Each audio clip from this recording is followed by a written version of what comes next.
सुप्रभात मंडळी. मी नीलिमा पटवर्धन आणि आज पुन्हा एक छानशी गोष्ट घेऊन येते तुमच्याबरोबर शेअर करायला. गोष्ट लिहिलेली आहे दीपक तांबोळी यांनी आणि गोष्टीचं नाव आहे थ्रिल. ऑफिसमधून घरी येताना कोपऱ्यावरच्या पानटपरीवरून मी वळलो तेव्हा सूर्या मला तिथे उभा असलेला दिसला. मी गाडी थांबवली आणि त्याच्याकडे गेलो. त्याचं माझ्याकडे लक्ष नव्हतं. काय सूर्या, कसं काय चाललंय? मी त्याच्या खांद्यावर हात ठेवत म्हटलं.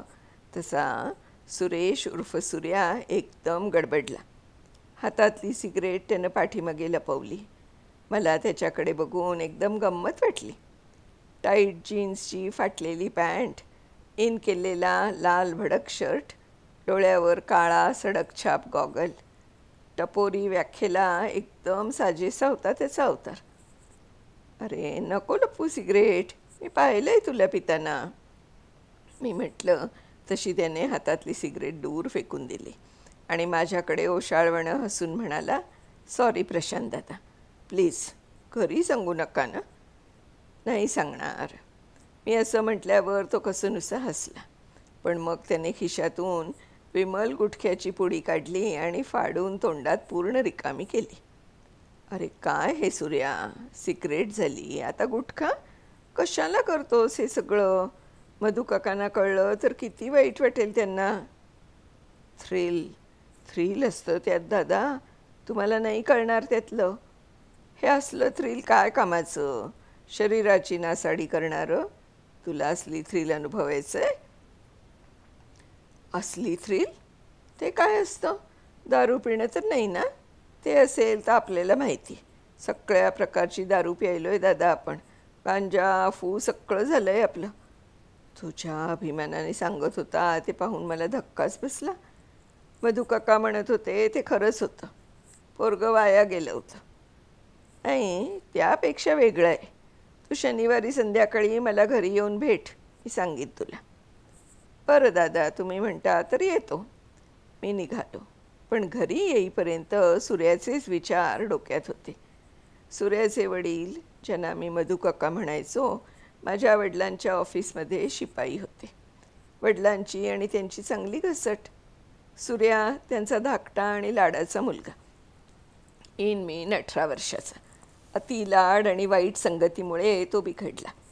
कॉप्या करून 10वीत कसा बसा पास झाला, पण 12वीत त्याची गाडी अडकली. ऑक्टोबरमध्येही नापास झाल्याने त्याचं अभ्यासावरचं लक्ष उडालं. दिवसभर पानाच्या टपऱ्यावर सिगरेट पीत, गुटखे खात, येणाऱ्या जाणाऱ्या पोरींशी छेड काढण्यात त्याचा दिवस पार पडायचा. त्याला समजावण्याचे सगळे प्रयत्न त्याने हाणून पाडले होते. कुणी समजवलं की तो एका कानाने शांततेने ऐकायचा आणि दुसऱ्या कानाने सोडून द्यायचा. या व्यसनांना पैसा हवा म्हणून तो स्वतःच्या घरातही चोऱ्या करायचा, असं ऐकण्यात आलं होतं.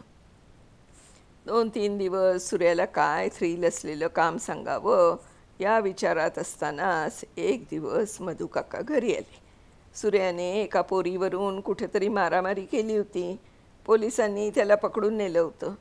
तुमच्या पोलीस खात्यात खूप ओळखी आहेत, सूर्याला सोडवा साहेब, अशी ते वडिलांना विनवणी करत होते. सूर्याच्या या नेहमीच्याच भानगडी होत्या म्हणून वडील नाही म्हणत होते. मग मीही वडिलांना आग्रह धरला. सूर्याच्या चांगल्या वर्तणुकीची ग्वाही दिली. शेवटी वडिलांनी सूर्याला सोडवून आणलं. शनिवारी सूर्या मला भेटायला आला.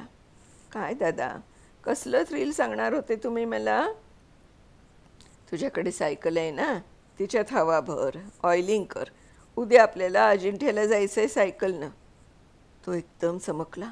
काय, सायकलनं आणि अजिंठ्याला?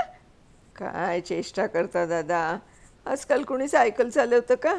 आणि तेही इतक्या दूर. त्यापेक्षा बाईकनं जाऊया. काय सूर्या, कसा रे तो इतका लेचापेचा? बाईकनं जाण्यात कसलं लय थ्रिल? तसं तर कुणीही जाऊ शकतं. आणि तुझ्यापेक्षा आमच्या कॉलेजच्या मुली चांगल्या. 5 मुली आणि 5 मुलं येणार आहेत आपल्यासोबत. ही मात्रा बरोबर लागू पडली.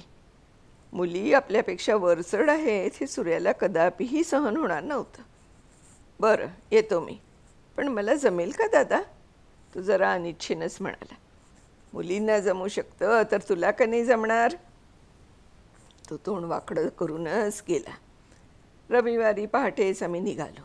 सूर्याच्या पॅन्टचे खिसे सिगरेट आणि गुडख्यांच्या पुड्यांनी भरलेले आहेत हे माझ्या लक्षात आलं.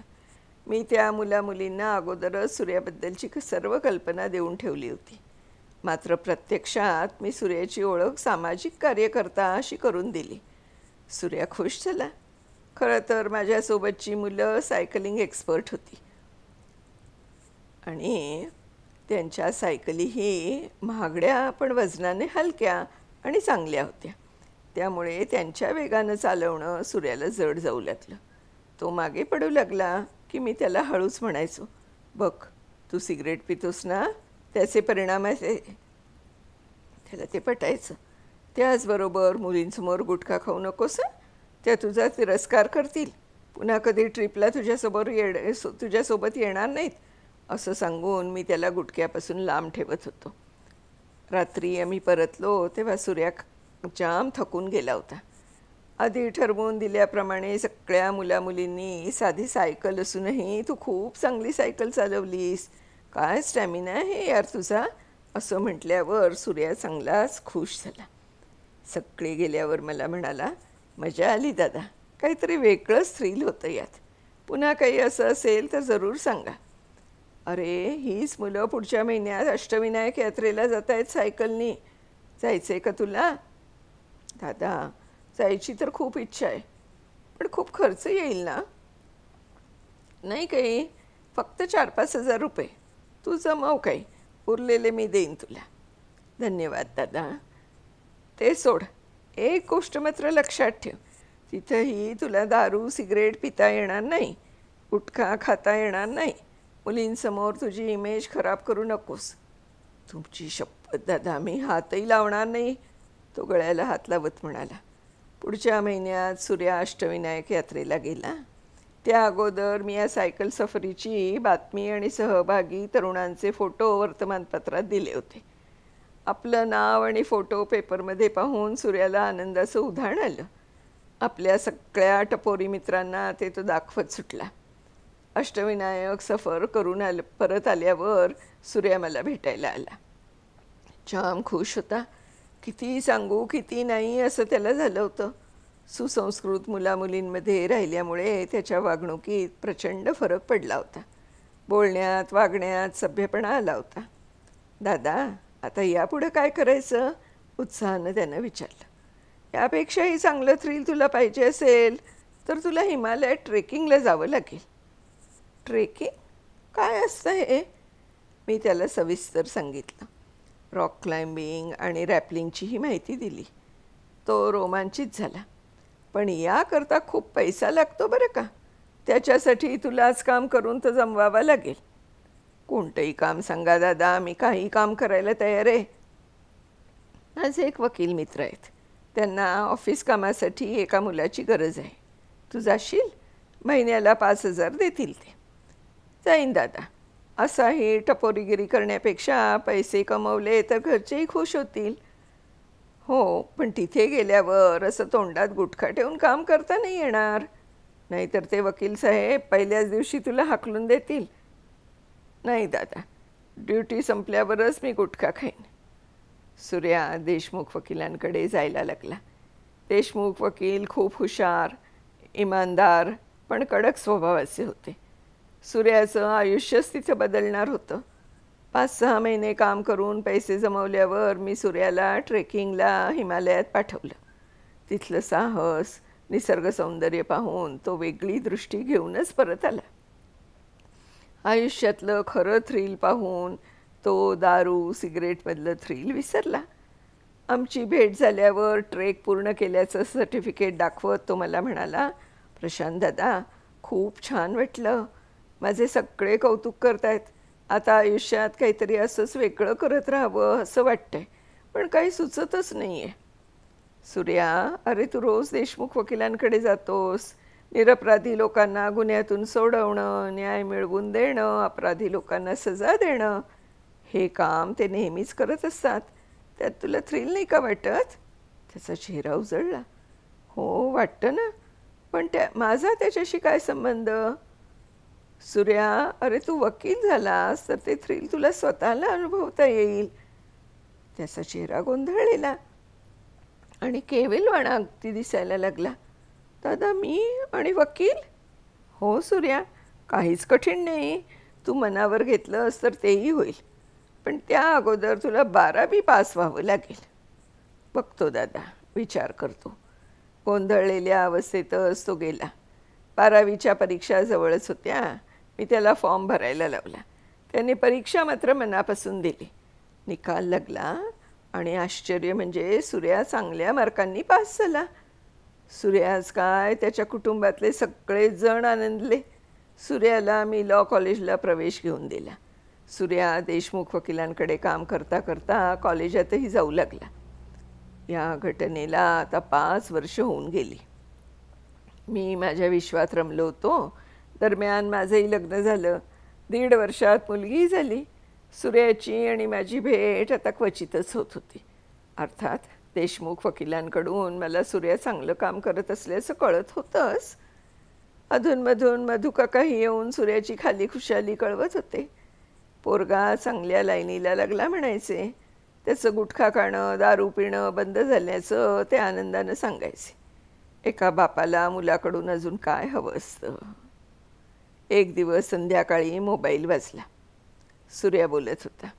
प्रशांत दादा घरी आहेत का? मी येऊ का भेटायला? का रे, काही प्रॉब्लेम? नाही दादा, प्रॉब्लेम नाही. गुड न्यूज आहे. मी वकील झालो, मला सनद मिळाली. वा वा सूर्या, ग्रेट आणि कॉंग्रॅट्स. ये लवकर, मी वाट पाहतोय. तो वकील झाल्याचा मलाच खूप आनंद झाला. आनंदाने डोळे भरून आले. संध्याकाळी मधुकाकांसोबत तो आला. आल्या आल्या माझे पाय त्यांनी धरले आणि मी त्याला उचलून जवळ घेतलं तर ढसाढसा रडायला लागला. दादा, तुमच्यामुळे हे सगळं होऊ शकलं. तुम्ही दिशा दाखवली नसती तर आज मी तसाच टपोरी राहिलो असतो. अरे, मी काहीच नाही केलं सूर्या. मी फक्त तुला आयुष्यातलं खरं थ्रिल काय असतं ते दाखवून दिलं. तू मनाने चांगला होतास, फक्त संगतीनं बिघडला होतास. तू मेहनत घेतलीस, कष्ट करून शिकलास. बघ त्याचे किती चांगले परिणाम झाले. खरं आहे दादा. त्यानं डोळे पुसत पुसत मला पेढा दिला. आता सूर्या, मला तुझ्याकडून एकच अपेक्षा आहे बरं का. तुझ्यासारखे अनेक तरुण, त्यात तुझे काही मित्रही असतील, व्यसनांना थ्रिल समजून वाया जात आहेत. त्यांना योग्य मार्गावर आणायचं काम तुला करायचं आहे. सूर्यानं माझ्याकडे विश्वासाने पाहिलं आणि म्हणाला, नक्की दादा, आजपासूनच याची सुरुवात करतो. तो गेला आणि अशा बिघडलेल्या मुलांना सुधारण्यातही एक वेगळंच थ्रिल असतं याची जाणीव मला झाली. खरंच दीपक भाऊ, किती सुंदर गोष्ट आहे की कोणाला, एखाद्या मुलाला आपण चांगल्या मार्गावरती आणून ठेवतो. ह्याच्यात जो काही आनंद आहे, हे जे काही थ्रिल आहे ना, ते विलक्षण आहे. मला खूप आवडली गोष्ट आणि माझी खात्री आहे की हे जे श्रोते मंडळी आहेत त्यांना पण नक्कीच ही गोष्ट आवडणार आहे. तर आवडली असेल तर नक्की माझा गप्पा गोष्टी हा चॅनेल जो आहे तो सबस्क्राईब करा. आणि आपण उद्या पुन्हा एखाद्या अशा छानशा गोष्टीसह भेटूया. तोपर्यंत बाय बाय.